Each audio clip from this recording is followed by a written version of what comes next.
Electric cars were supposed to take over by now, but in 2026, something unexpected is happening. EVs are getting better, faster, cheaper.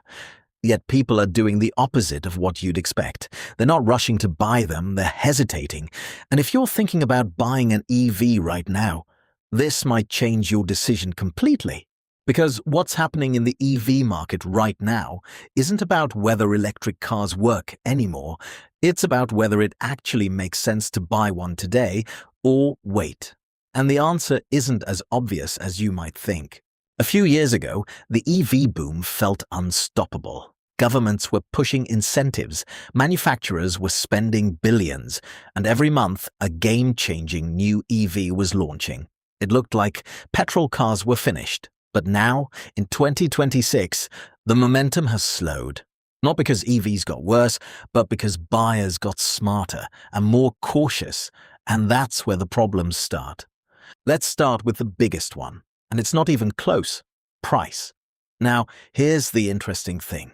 EVs were supposed to get cheaper every year, and technically, some have, but for most buyers, the reality hasn't changed enough.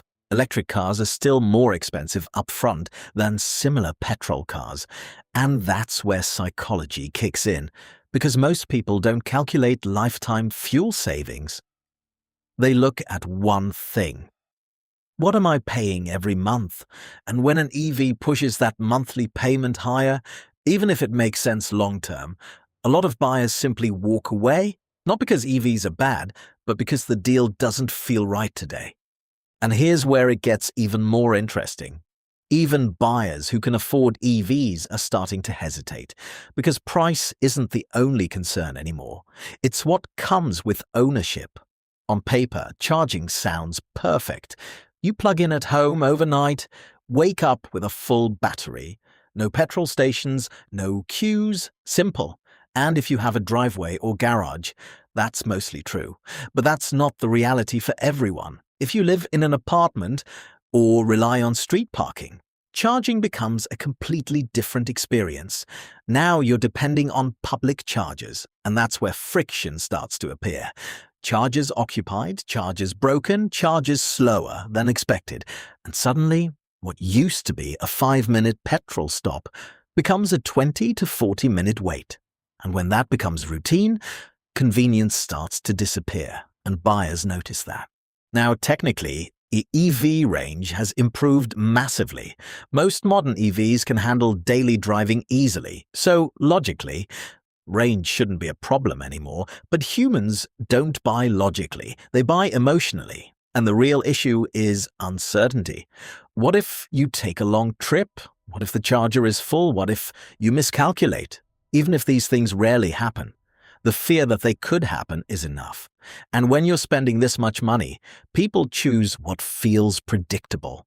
Right now, petrol still wins that category. Now here's a problem most people underestimate: resale value. Because EV technology is moving incredibly fast. New batteries, faster charging, better range, lower prices, and that creates a strange situation.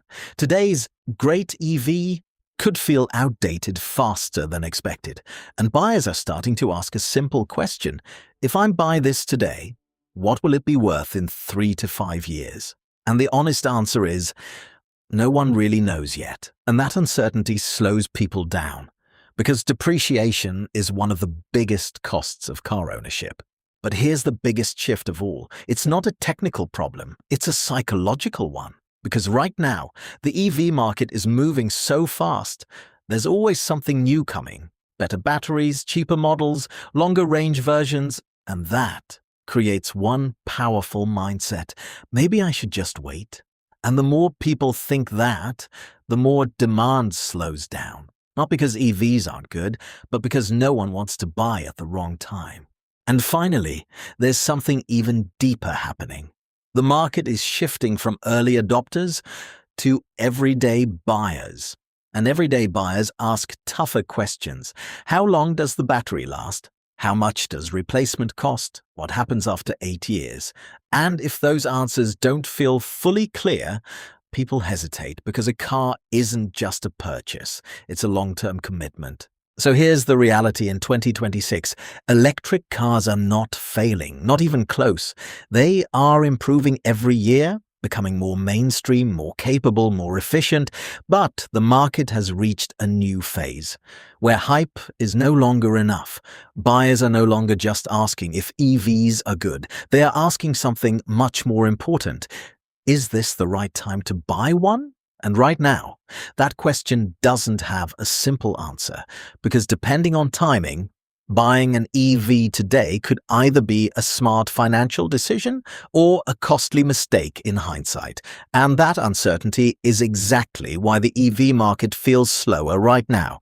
Not because people don't believe in electric cars, but because they're waiting for the moment when everything finally makes sense.